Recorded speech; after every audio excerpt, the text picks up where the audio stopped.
I'm starting the recording now.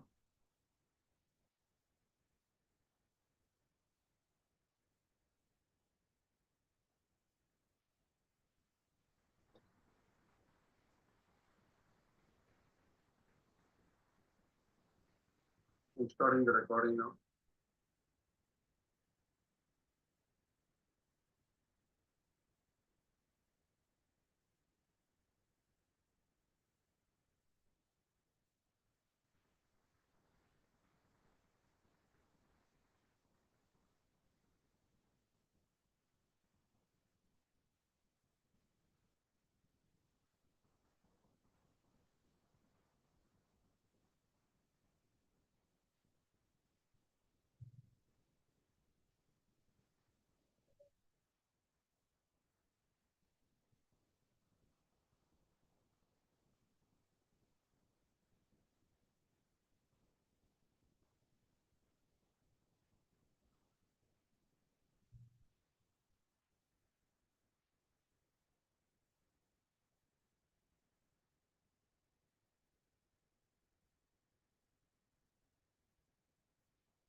Sorry for the delay. I just need to send an email out.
Okay.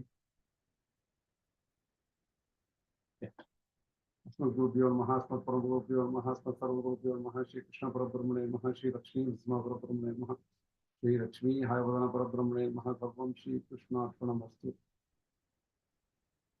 Sorry for the delay, and I hope this slot may be good for some people. This slot may be not good for other people, but unfortunately, I had to switch. Stick to this slot. In this slot, I get an extra hour to prepare. That's one advantage for me, and it works out better for me. Sorry for the changes. Um, Another thing is we are now starting the fifth chapter of the Madhvācārya, fifth chapter. So we are about 45%, around 45%. We have covered Madhvācārya for the entire Madhvācārya Gītā Bhashya. Okay. So now we'll, let me share my screen. I'm going to start chapter 5.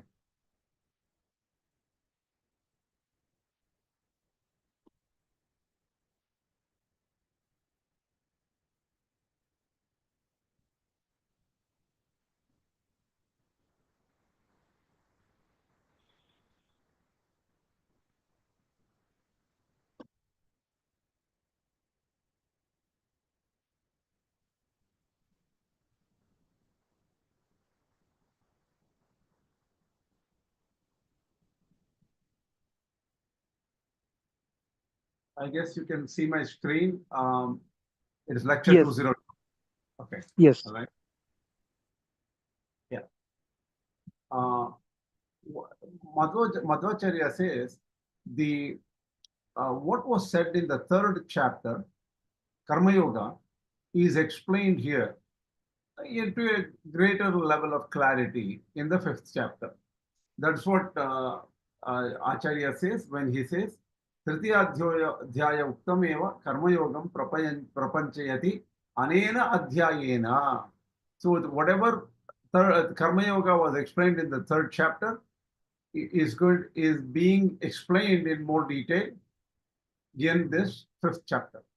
Yadricha labhasantushtaha, being content with whatever comes naturally. That is the verse. It was earlier said, Yadricha labhasantushtaha, Yadricha labhasantushtaha, santushto yena kenachit. Okay, I have to look at the verse. That was, one second, let me just check this.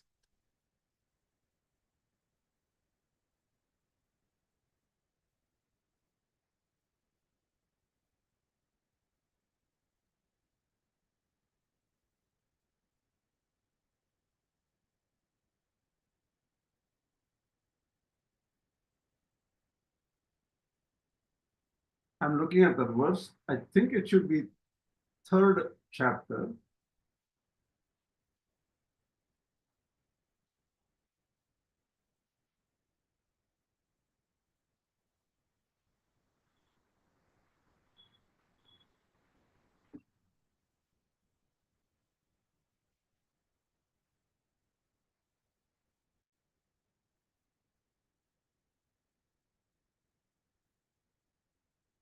Dvandvatito vimatsaraha. What verse? What is the name or number of the verse? Oh, that I'm not sure. Always have to check. Hold on a second. I forgot to check that. Let me check because we need to understand where we are going.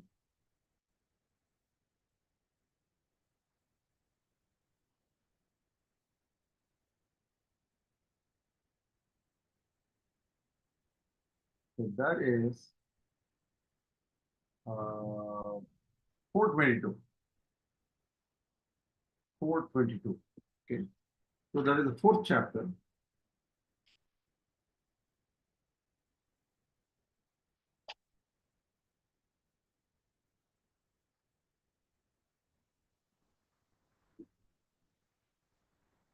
Okay. Now I got it. Let me go back to the.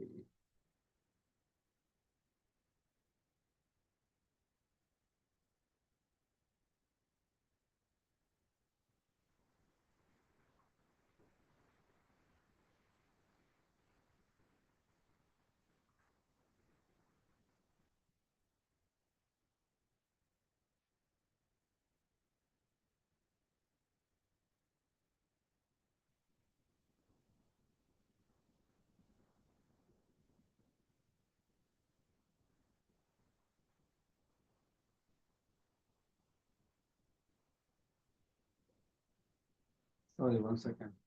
My computer is quite slow. Maybe I've overloaded it. I have no idea.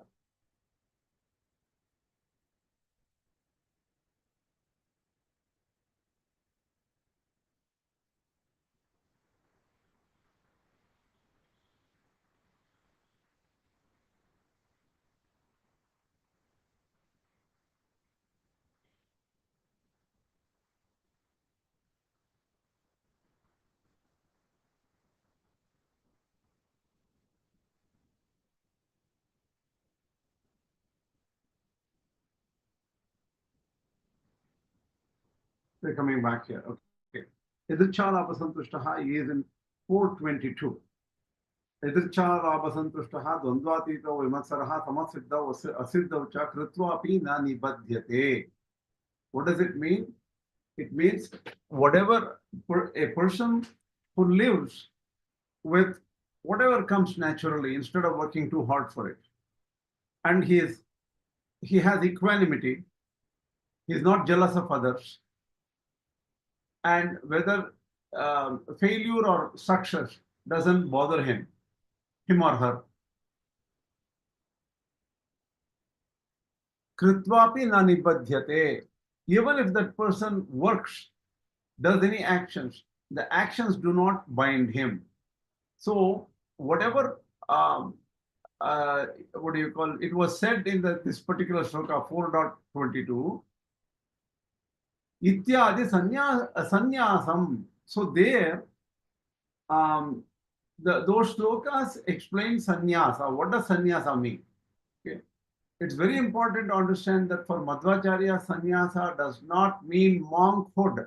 It does not mean giving up grihastha-āśrama or the state of the householder and becoming a monk and giving up any family or any related activity. That's not what sannyasa means for Madhvācārya. And he explains that. Kuru karma ityadi karma-yogam cha uktam. Kuru karmaiva tasmatvam purvaihi purvataram kratam. That is said in the 3rd chapter, if I remember right. Karmanaiva hi samsiddham astitam. One second.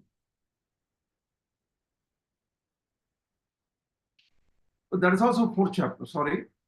Kuru karmaiva tasmatvam purvaihi purvataram. Oh, yeah. That is in 4:15. Evam jnatva kritam karma purvairapi mumukshibhihi kuruta karmaiva tasmatvam purvaihi purvataram kritam. Here, for Madhvācārya, this is about jnani. Even though somebody is a jnani, even the jnani should be working. Jnani should also do work, actions, Veda Vihita karmas and other related karmas he has to work. So,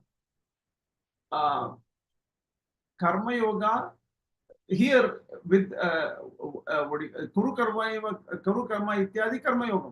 So, what was Sannyasa? That was explained in the Adricha Labasantashtaha. That means have equanimity and do not be bothered about ups and downs. And such a person will never be bound.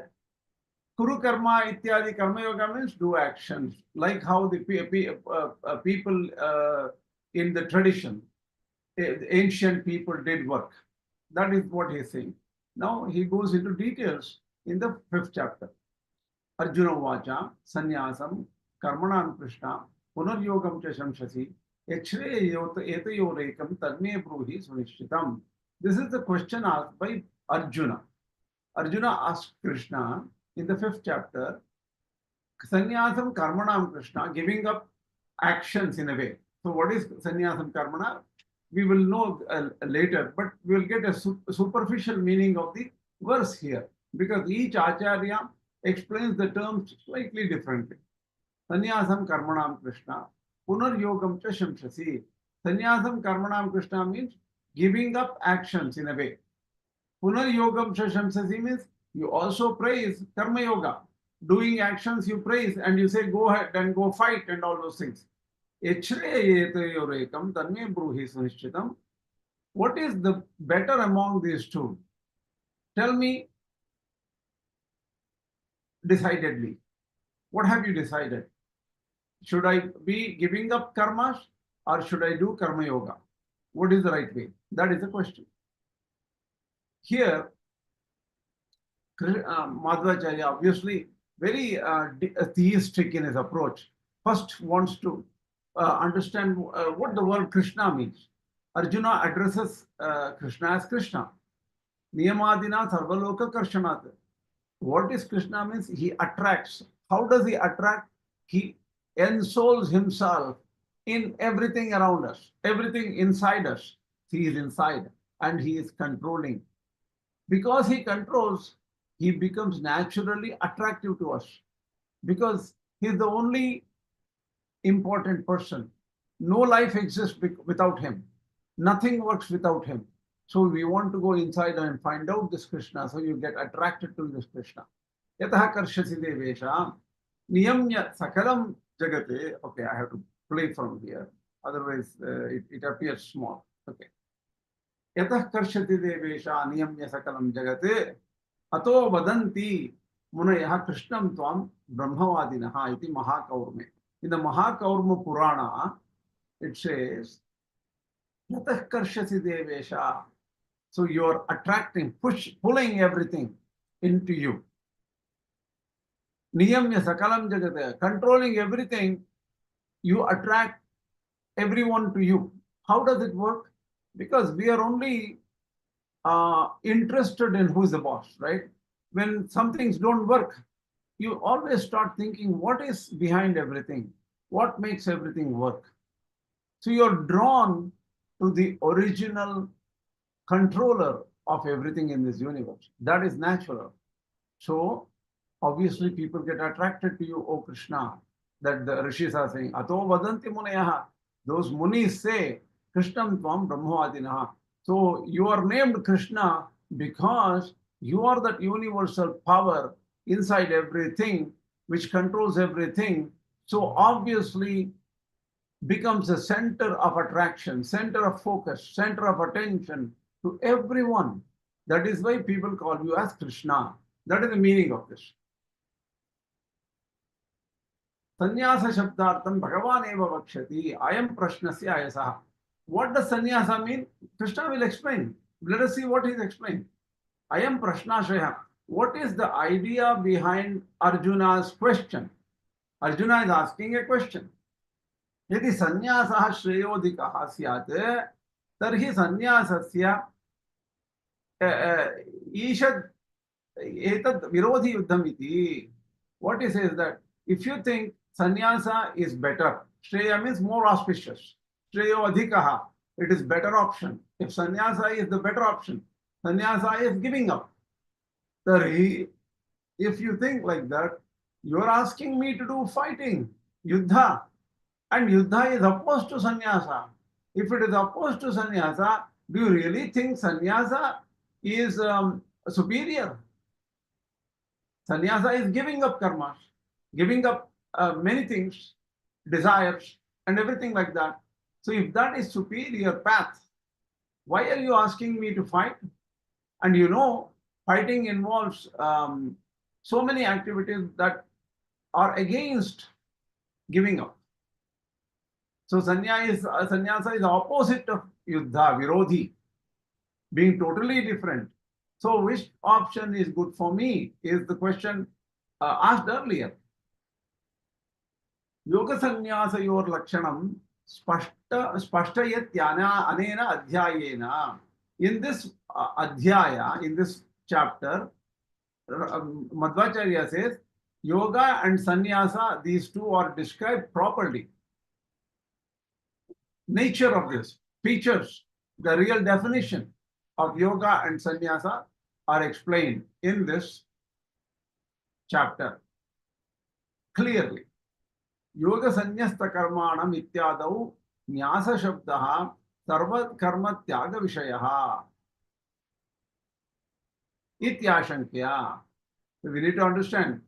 So in the prior chapters, yoga sannyasta karmanam is used. That is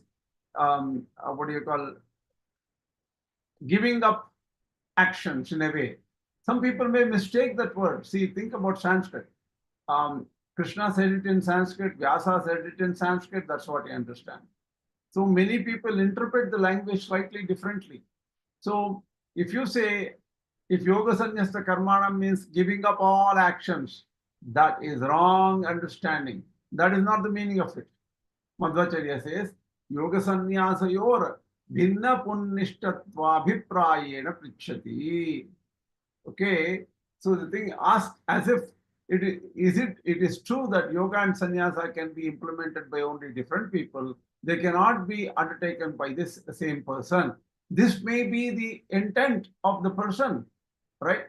Maybe he asked this question with this intent. That means a person who can do yoga, karma yoga is a different type of person, and such a person cannot do giving up or becoming a monk or something.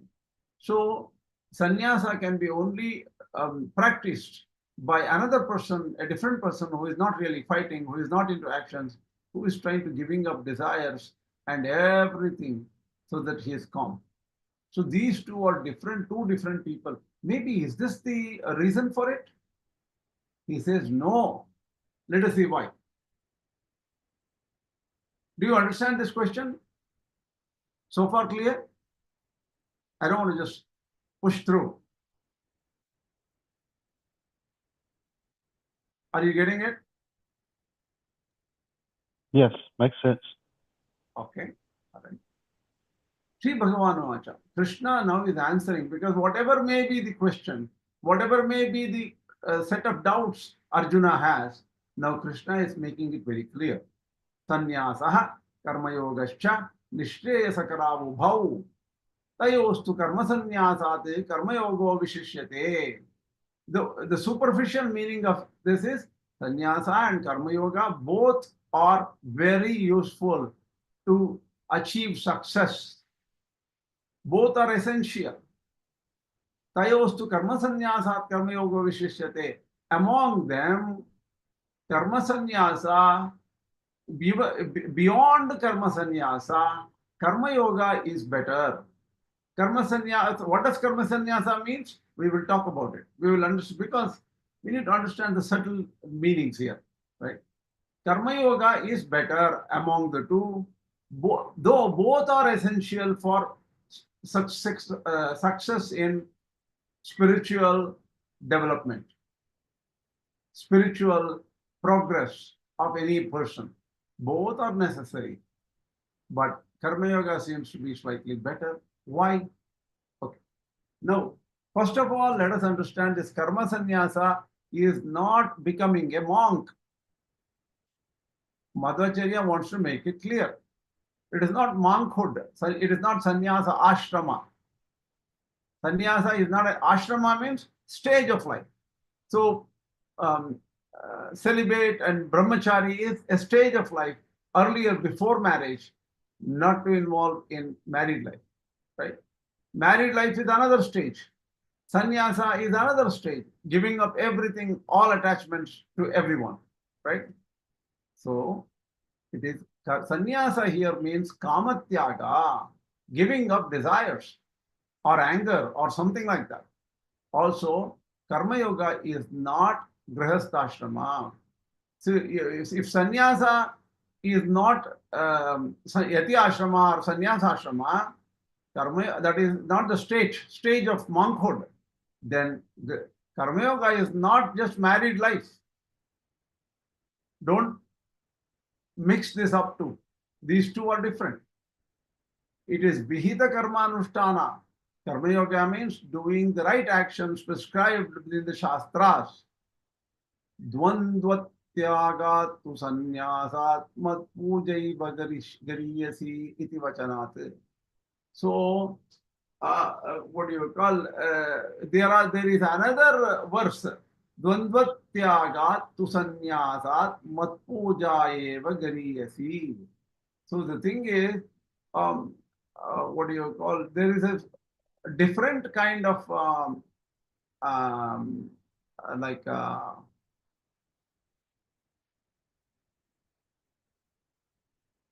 statement. Dvandva tyaga means having equanimity, giving up ups and downs, and not giving any value to failure or success. To saṃnyāsāt, and giving up everything, giving up desires.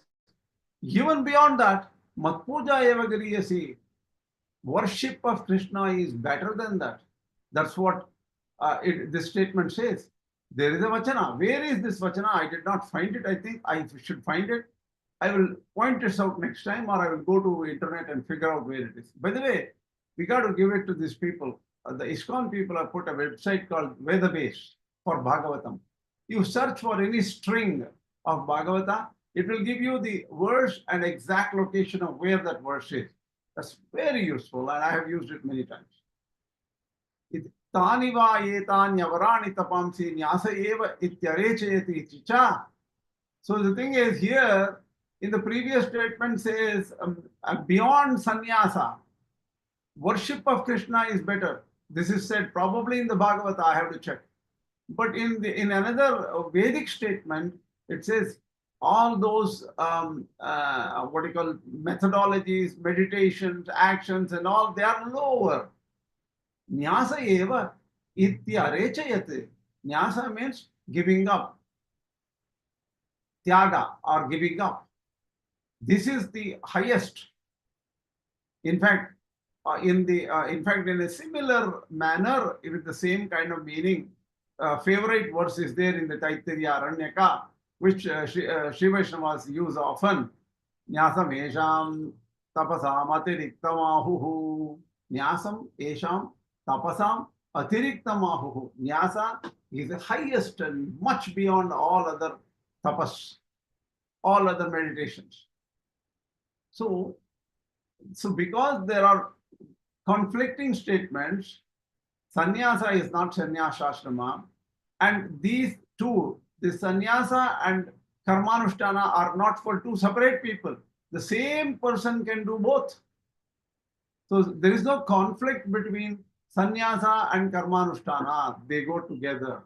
Giving up desires and doing Vaidika actions can be done together by the same person. So they are not for two different people. So Madhvācārya is going head-on against the Shankara Bhashya, because Shankara Bhashya assumes the other. Saññāsastu turiyo yo nishkriyakyah sadharmakaha natu tasmad uttamo dharmo loke kaścana vidyate. In the sannyasa ashrama is said as one of the best. Turiyo, the fourth ashrama, is monkhood. Nishkriyakyaha sadharmakaha. Even though there is no Vedic actions, there is no like yajna, yaga and all those actions, but it has got a lot of dharmic. Dharma is ingrained in that ashrama. Natasmad uttamo dharmo. There is no practice other than higher practice than sannyasa in this loke, in this entire livelihood of us, in our lives. Best ashrama. Tad bhukto pihiyat gachet tad grahasto na dharmikaha.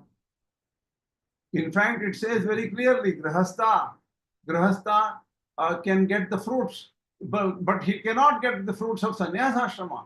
Sannyasa ashrama is higher, and that is also said in the Shastra. That is why this verse does not, the sannyasa in this verse and karma-yoga in this verse are not monkhood and grahastha. Do not mistake. That's what he's saying. Madhyaktischa viraktistad adhikaro nigadyate. To get to sannyasa, you have to have madbhakti, that is true love for Krishna, and virakti, giving up all desires and anger and everything. Both are requirements for sannyasa ashrama. Because it is said that this doesn't suit the particular verse of Bhagavad Gītā. Yada adhikaro bhavati brahmacharyadapi pravrajete.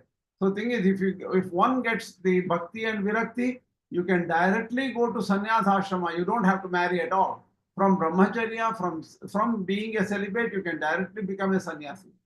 If one has three, these two, even that's all it is. Iti Naradiye, in the Naradiya Purana, it is said.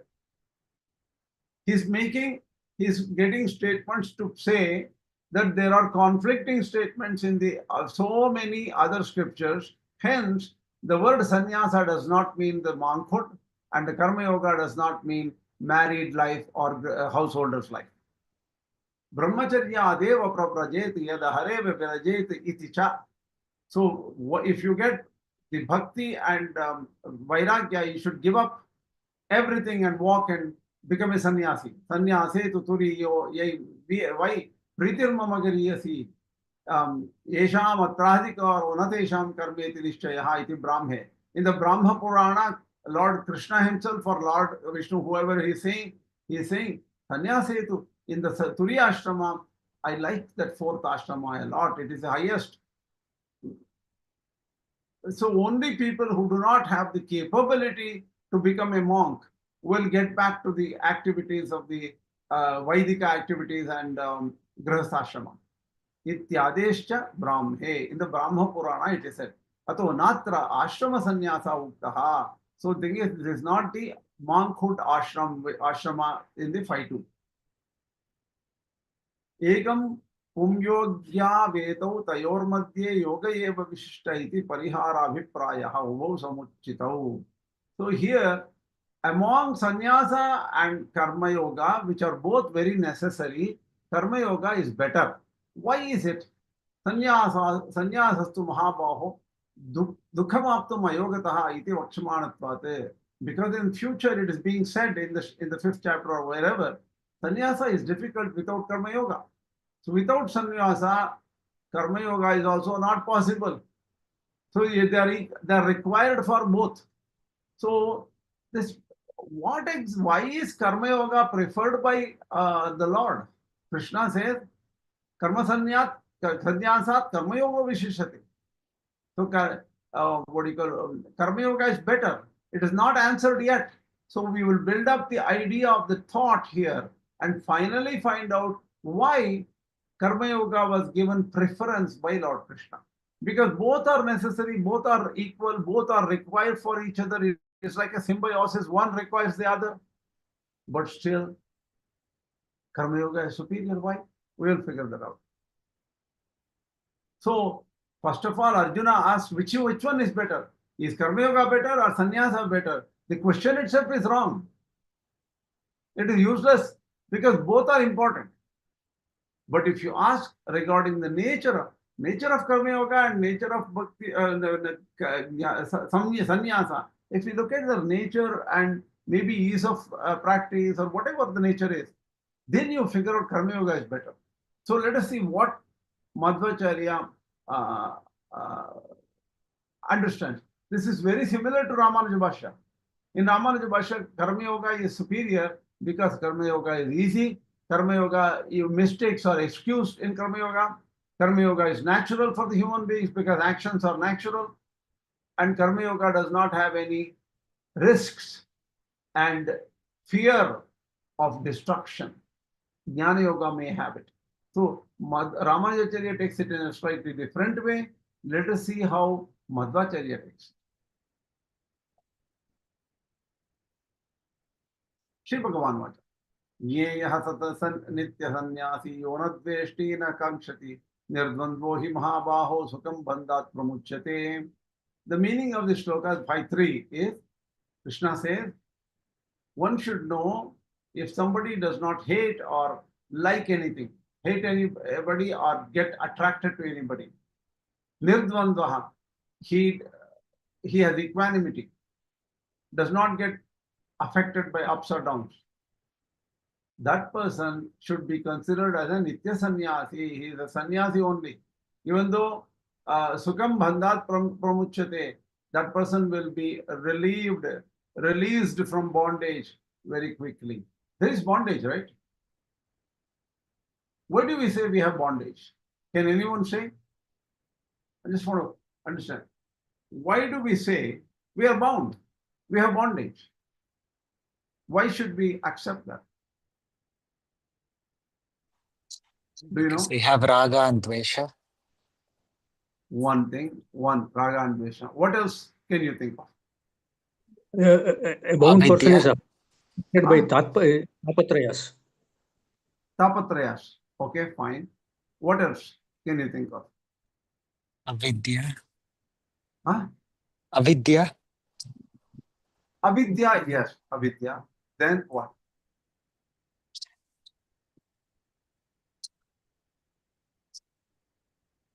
So fundamental. We are inside this body. We are ruled by the nature of the body. If I get very sleepy now, I have to shut off the class and go off, right? So what happens? We are in this body. We are not able to get out of the body. The limitations of the body are very visible. That too, when you get older and older, you will know that. Unable to bring about desired life. Yes, we are all bound with this 8 ashtaguna, right? The freedom is 8. Vishokaha, Vijigitsaham, Apipasaham, Vijaro, Vimrutyuhu. All these things are there for limitation. You're right. So true freedom is to have all the 8 qualities which you can only get in moksha. But we are bound right now by looking at very simple issue. We are inside the body. If the body has got some diseases, we cannot walk away from the body saying, okay, I don't want this disease. I'm going to go pick up some other body. No, you're bound. You're tied up. So bondage is very clear. Now let me get back.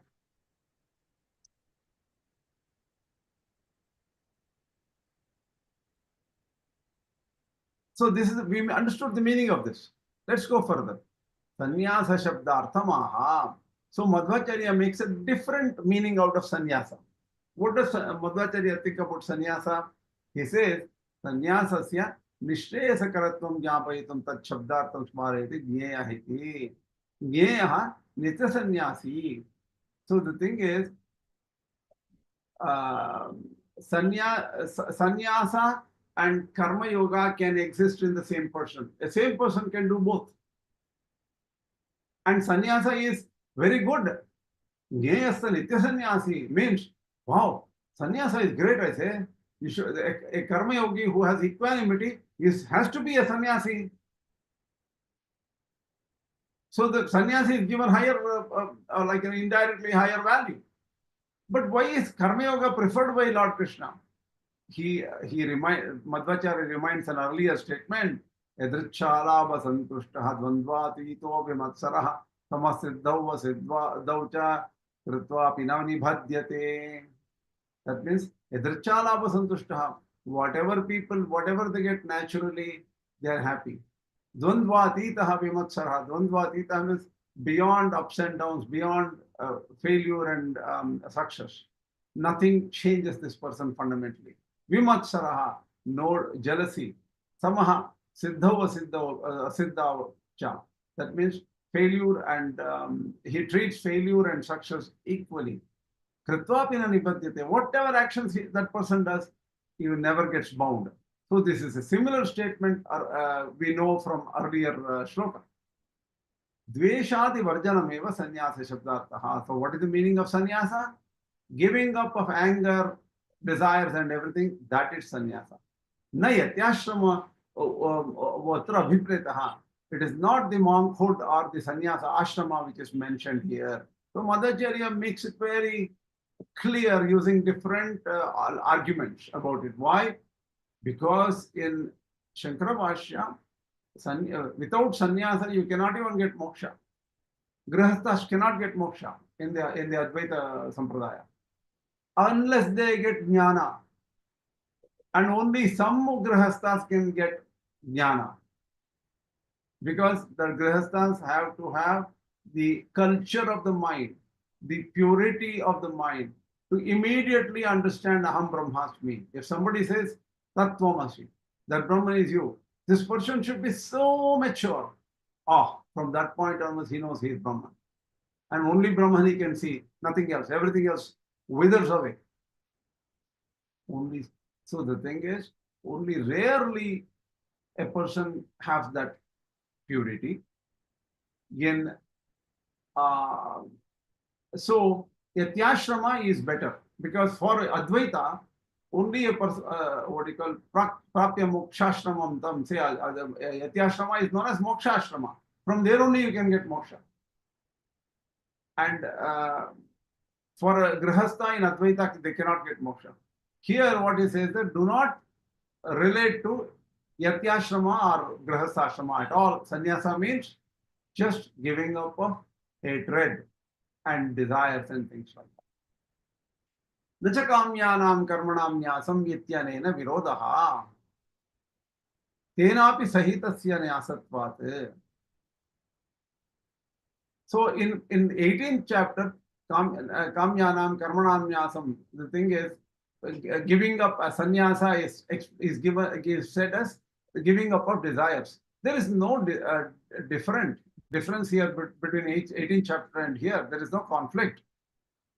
Kamya karma tyaga, dveshadi varjana, both are necessary. That is giving up of desires and actions related to desires, and also giving up anger and all. Both are required for sannyasa.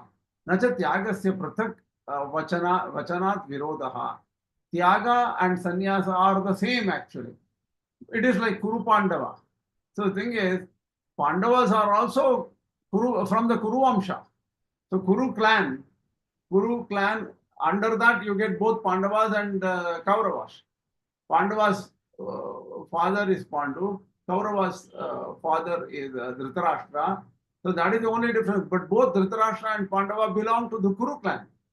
So Tyaga and Saṃnyāsa are inclusive of each other, sort of, right? But when you say Kuru Pandava, Pandavas are separate, Kauravas are separate in the sense that the Pandavas, when the tree goes down, Pandavas are 5 of them, Kauravas are 100 of them. So they are different. Kuru Pandava Nyasa Vantara Bhedatvat Tyagasya. So there is small difference between Tyaga and Saṃnyāsa. Saṃnyāsa and Tyaga are one and the same. Palatyaga is also included in the Kamanatyaga. Palatyaga is giving up of the fruits of action. That is included in giving up of desires. So not an issue. They are only said differently, like Kuru Pandava. Sri Bhagavan Vacha 5.4. Sankhya Yogau Pratakbalaha Pravadanti na Panditaha Ekam Apyastita Samyak Ubhayor Vindate Phalam. The simple meaning of this is Sankhya and Yoga. Sankhya is Jñāna-yoga. Yoga is Karma-yoga. Pratak Balaha, people think that they are different. They are naive people. Balaha means childish people. Pravadanti na Panditaha. Intelligent people do not say that Sankhya and Yoga are different. Ekamapi asita samyak. If you are engaged in Sankhya or Jñāna-yoga, or engaged in Karma-yoga, either one of them, if you are engaged totally in it, Samyak, well established in each of these paths, you will get the fruits of both paths. Ubayoha vindate param. The fruit of Karma-yoga and Jñāna-yoga, both can be achieved by either of these paths. That is the meaning. Okay. Just a quiz here. I'm going to stop share.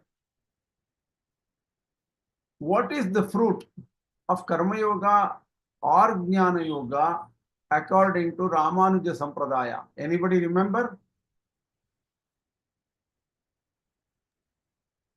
Jivatma realization. Correct. Right. It is only self-realization or Jivatma realization, Atma realization. That's what they say. Okay, good.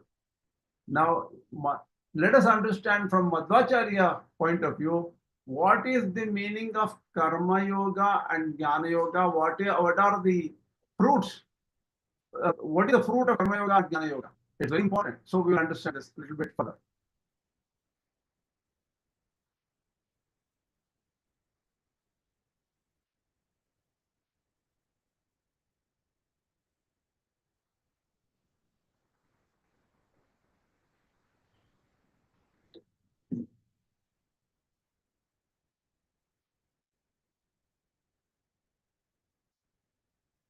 Saṃnyāso hi jnānāntarangatvena uktah na tasya tattvagrahāya ityādau. Okay, there is a verse which I will explain it shortly.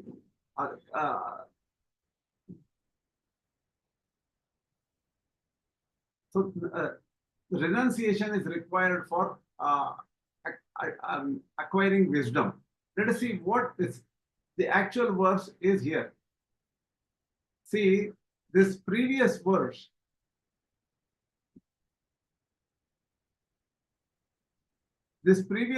in Madhvācārya, they only include natasya tattvagrahanaya ityādau. Where do you find this verse?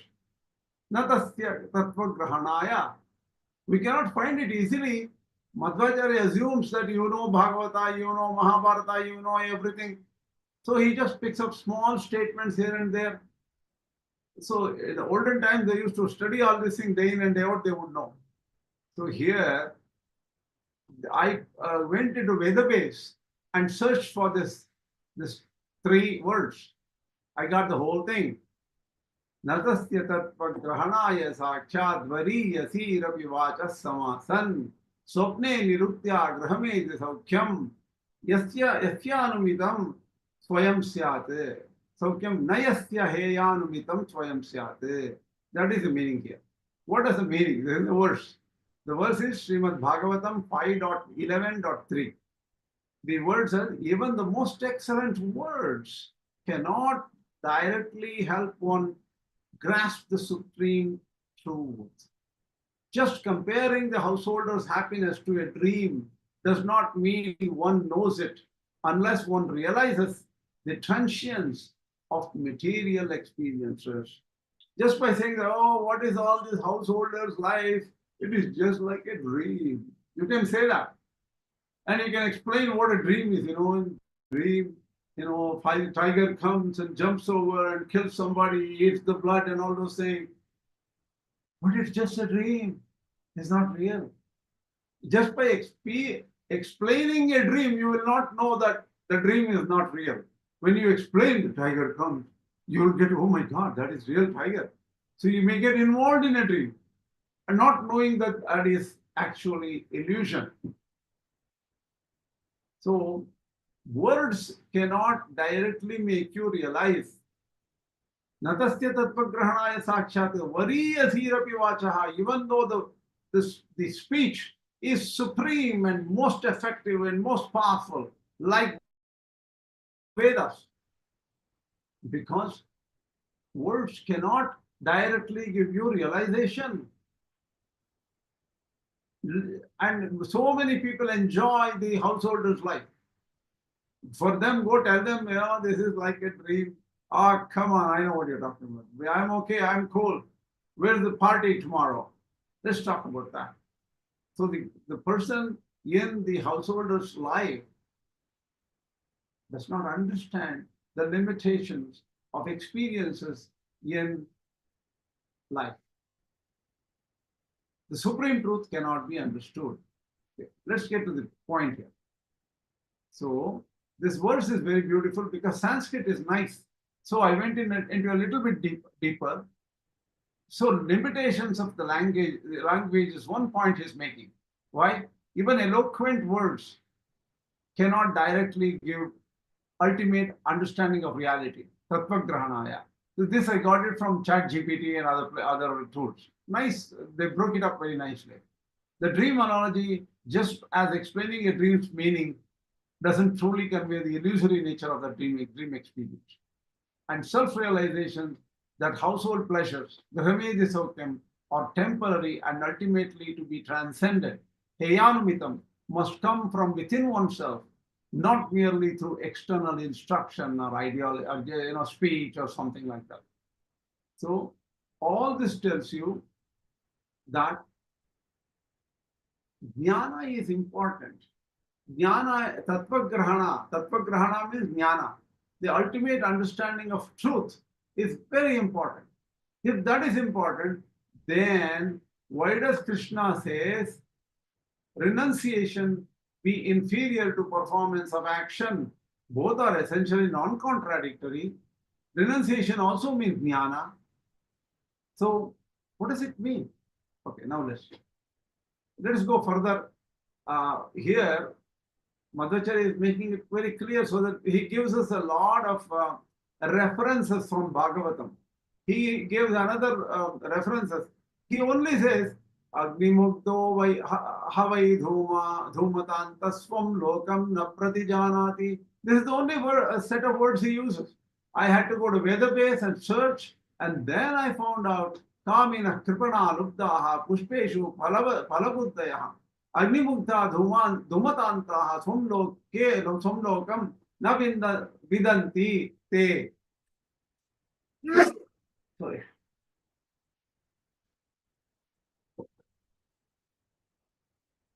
So if without the first sentence, it's difficult to understand the second sentence. The second sentence only says Agnimukdaha, they are bothered by the flames. Havai dhumatantaha, they are engrossed in smoke. They are deluded because they are sitting in front of a fire doing fire sacrifices, all the Vedic sacrifices. Swamlokam na pratijanati, they don't even know their final goal.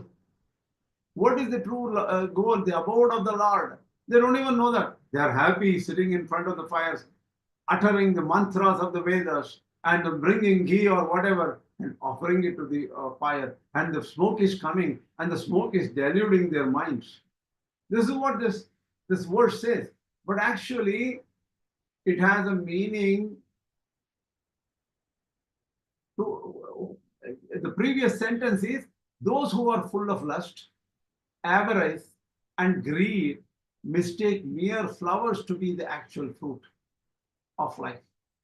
Bewildered by the glare of fire and suffocated by its smoke, they cannot recognize their own true goal, Lord's abode. So they're talking about karma, who are doing sacrifices with an intention of desire to get more here, a lot of money, a lot of wealth, a lot of pleasure, and desire to get the same in the next lives. These are the people. They are full of lust, avarice, greed, and everything. And they don't even realize what is the true goal. They think that if they get a flower, oh, I got the fruit. They didn't. So these are all Kamya Karma Vishayas. So the thing is, Jnana is superior. Obviously, Jnana is superior. These karmas are inferior. But here, these karmas are said to be Kamya Karmas, desire-oriented karmas, not pure karmas. So when Kṛṣṇa is upholding karma, these are examples of bad karma, that is desire-oriented karma. But Kṛṣṇa is upholding a different kind of karma. What is that?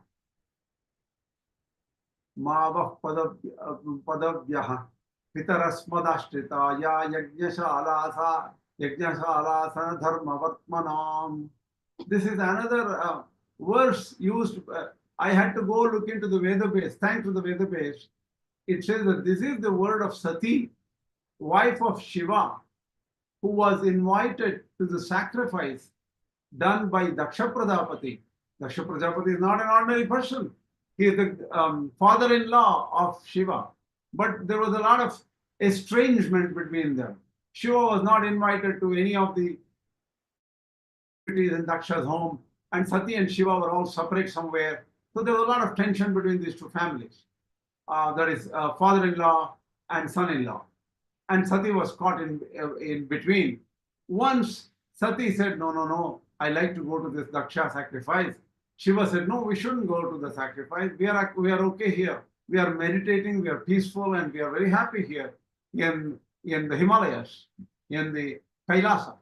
So we shouldn't go to Daksha Prajapati sacrifice. No. A lot of my friends would be there. My relatives would be there. I haven't met my family people, my cousins and whatever. So we should go.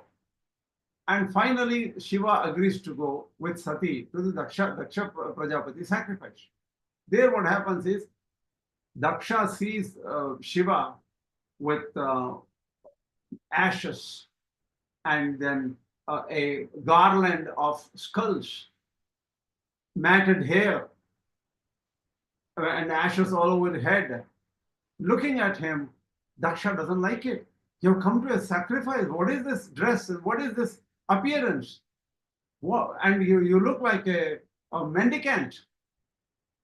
So he was very upset with Shiva, and he insults Shiva in many, many ways. Sati says, because such a great person, Shiva, is dishonored in my own home, I have to run away from here or kill someone. Whoever utters such words should be killed immediately, or I should kill myself. I would rather kill myself.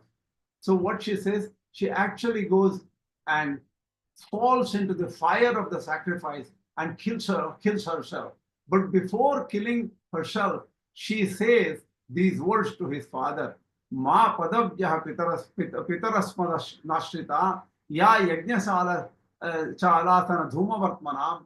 My dear father, the opulence we possess is impossible for either you or your flatterers to imagine. That is, us means me and my husband Shiva. That's what Sati is saying. The greatness we have cannot be matched by you people. You have these flatterers. They are engaged in fruitive activities, desire activities, by performing great sacrifices. They're only concerned with satisfying their bodily necessities by eating good foodstuff offered in the sacrifice, offered as a prasada or the remnant of the sacrifice. They're here for your money, to get the fees for your sacrifice. They would not understand the greatness of who we are. That's what Sati says. But when that means she condemns those yajñas. But those yajñas are not to be condemned, because it's only those yajñas which are involved in the fruitive activities or desire-oriented activities have to be condemned. That is of lower level. So it is not a condemnation of any action. Karma-yoga is not condemned here. That is what Madhvācārya is reminding us. Ityadi tu kamya karma vishayamiti bhavaha ye tu anyatha vadanti te balaha. So all this insulting statements which reduces the value of karma is for kamya karma only, or desire oriented karmas, not through just actions are not condemned wholly. So those who do not understand it, those who speak otherwise, they are naive people who do not know the truth. Kṛṣṇa says, the Madhvācārya continues here, ekamapi ityadau abhidhayamaha, ekamapyastita samyak ubhayor vindate palam. By either Karma-yoga or Jñāna-yoga or Jñāna-yoga or Saṃnyāsa, one, you can get the value or fruit of the truth of both. Yatatma yukte iti yogibirapi jnanadvara jnana phalam prapyate ityartaha. The yogis can attain through jnana the phala of jnana. Both are same. Thus it is clarified in the verse, only the performers of actions through wisdom attain fruits of wisdom. Therefore, even men of wisdom should perform actions. So the people who already have wisdom should perform actions, because they will get extra fruits when they get moksha. Similarly, the householders given to performance of actions should acquire wisdom about the resplendent Lord. So one should do the other also. There is a small question here, because Kṛṣṇa says, if I do only karma without even jnana, I can get the I can get the fruit. Ekamapi astita samyaka upayor vindate palam. But what Madhvācārya clarifies here is, there is nothing like staying in Karma-yoga only. You can do Karma-yoga only when you have some jnana.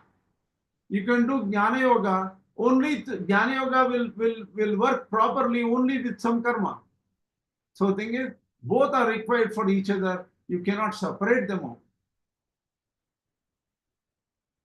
Balastu nyasa shabdena yatyashramameva svikritya tastanameva sankyam shabdodita jnanadikaro grahasthanameva yoga shabdodita karmadikara iti manyante.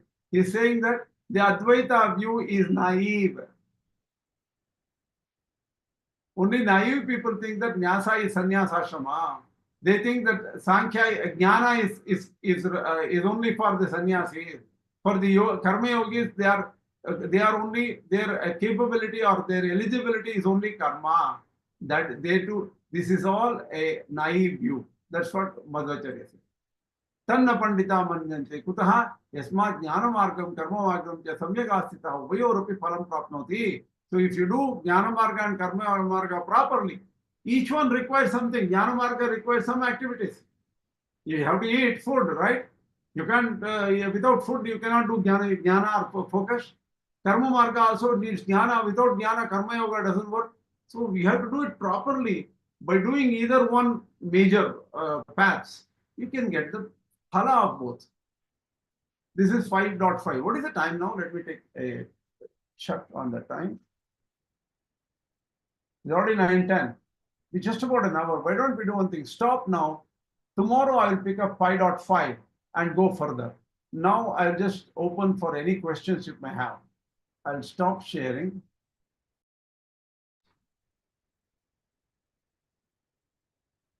Do you have any questions? Just one question. So Madhvācārya talks about Jnana yoga or Jnana.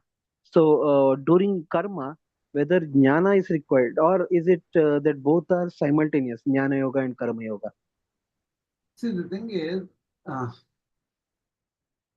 for Madhvācārya, here the verse, you have to focus on the verse. We have to only focus on the verse. Their terms Karma-Saṃnyāsa and Karma-yoga are used. Karma-Saṃnyāsa is giving up of desires or anger. Karma-yoga is action. That is, what do you call, scriptural actions dedicated to the worship of the Lord. Not fruitive actions or desire-oriented actions. Do you understand? Yes, yes. Thank you. Any other question? I mean, it's a comment. I think only Ramanuja takes here Saṃnyāsa to be equal to Jnāna-yoga. Correct. True. Saṃnyāsa is taking, Saṅkhya and Saṃnyāsa is taking similar. Yes. True. Any other question? Okay, then we'll pick up tomorrow evening, 8 p.m. We'll try to finish several shlokas of the fifth chapter. We are going at a reasonably good, reasonably good pace. I think we should be able to finish fifth chapter in the next 2-3 classes or 4 classes. We'll do that. Asmat Gurubhyo Namaha, Asmat Parama Gurubhyo Namaha, Asmat Sarva Gurubhyo Namaha. Shri Kṛṣṇa Parabrahmane Namaha, Shri Lakshmi Simha Parabrahmane Namaha, Shri Lakshmi Hayavadana Parabrahmane Namaha.